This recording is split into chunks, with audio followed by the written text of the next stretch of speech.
राज्यभरामध्ये दीपावलीचा उत्साह मोठ्या उत्साह साजरा होत असताना दुसरीकडे मात्र मराठवाडा आणि राज्यभरामध्ये जी काही पूरपरिस्थिती होती त्यामुळे ठाण्यातला जो काही उत्सव आहे तो यंदा देखील खूप साध्या पद्धतीने साजरा करण्यात येतोय। आपण बघू शकतो की ठाण्यातील जी काही तळापाळी आहे या तळापाळीवरती आता दिवाळी पहाट साजरी करण्यासाठी युवक आणि युवती खूप मोठ्या प्रमाणात जमलेले आहेत। युवा सेनेच्या वतीने देखील यंदाच्या वर्षी या कार्यक्रमाचं आयोजन करण्यात आलेलं आहे। दरवर्षी खूप मोठ्या प्रमाणात जल्लोषात या ठिकाणी आयोजन करण्यात येतं। युवा सेनेच्या माध्यमातून दरवर्षी हा जो काही उपक्रम आहे, हा जो काही कार्यक्रम आहे किंवा मग हा जो काही सण किंवा उत्सव आहे हा मोठ्या प्रमाणात साजरा केला जातो।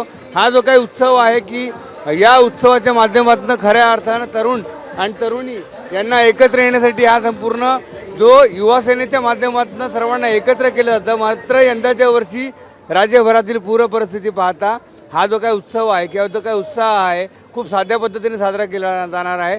थोड्याच वेळात राज्याचे उपमुख्यमंत्री एकनाथ शिंदे हे या ठिकाणी भेट देणार आहेत आणि जो काही उत्सव आयोजन केलेला आहे युवा सेनेच्या वतीने उत्सव साजरा केला जातोय। नितीन लांडगे आपल्याबरोबर। नितीनजी, काय नेमकं कारण आहे यंदाचा उत्सव हा अत्यंत साध्या पद्धतीने साजरा केला जाणार? नाही, नक्कीच शिवसेना आणि युवा सेनेचा दिवाळी पहाट म्हटलं की अति जल्लोष आला, अति उत्साह आला। परंतु तुम्हाला माहिती आहे मराठवाड्यामध्ये अतिवृष्टीमुळे शेतकऱ्यांचं अतोनात नुकसान झालेलं आहे आणि कुठेतरी सामाजिक भान जपत दिवाळी पहाट साजरी करण्याचा निर्णय आमच्या युवा सेनेच्या टीमच्या माध्यमातून घेतला आलेला आहे।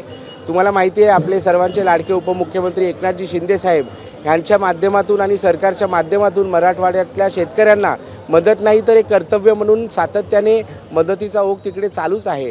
परंतु आमच्या दौरा केल्यानंतर मराठवाड्याच्या आमच्या असं लक्षात आलं की शेतकऱ्यांबरोबर शेतकऱ्यांच्या लहान मुलांचं सुद्धा शैक्षणिक नुकसान कुठेतरी झालेलं आहे आणि ते भरून काढण्यासाठी आमच्या युवा सेनेच्या माध्यमातून असं ठरवण्यात आलं की कुठलाही बॅनरबाजीवर खर्च न करता, कुठलाही अवाढव्य खर्च न करता ते जे पैसे वाचतील त्या माध्यमातून शैक्षणिक किटच्या रूपाने आम्ही त्या शेतकऱ्यांच्या लहान मुलांना एक कर्तव्य म्हणून मदत करणार आहोत आणि अशा प्रकारे सामाजिक भान जपत दिवाळी पहाट साजरा करण्याचा निर्णय आमच्या युवा सैनिकांनी घेतलेला आहे। युवा सेनेच्या वतीने इतर देखील काही उपक्रम त्या ठिकाणी राबवले जाणार का, काय सांगा? नाही, नक्कीच तुम्ही बघितलं अतिवृष्टीमुळे शाळेमध्ये मोठ्या प्रमाणात चिखल झालेला होता, बेंचेस तुटलेले होते, इलेक्ट्रिसिटीचे पोल खाली पडलेले होते। धाराशिवच्या युवा सेनेच्या माध्यमातून आम्ही तिकडे शाळा स्वच्छता मोहीमसुद्धा राबवलेली होती आणि आता शाळा चालू झाल्यानंतर एक कुठेतरी वह्या, पुस्तकं, कंपोस्ट बॉक्स अशा प्रकारचं एक किट तयार करून आम्ही त्यांना ते डिस्ट्रीब्यूट करणार आहोत। राज्यभरामध्ये उत्सव साजरा होत असताना दुसरीकडे मात्र मराठवाड्यासारखी जी काय पूरजन्य परिस्थिती होती या ठिकाणी विद्यार्थ्यांचं खूप मोठ्या प्रमाणात नुकसान झालं होतं। हे नुकसान भरून करण्यासाठी युवा सेना देखील आता पुढाकार घेणार आहे।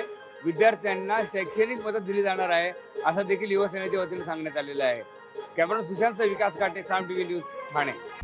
आता isakal.com आहे देशातील नंबर 1 ची मराठी न्यूज वेबसाईट।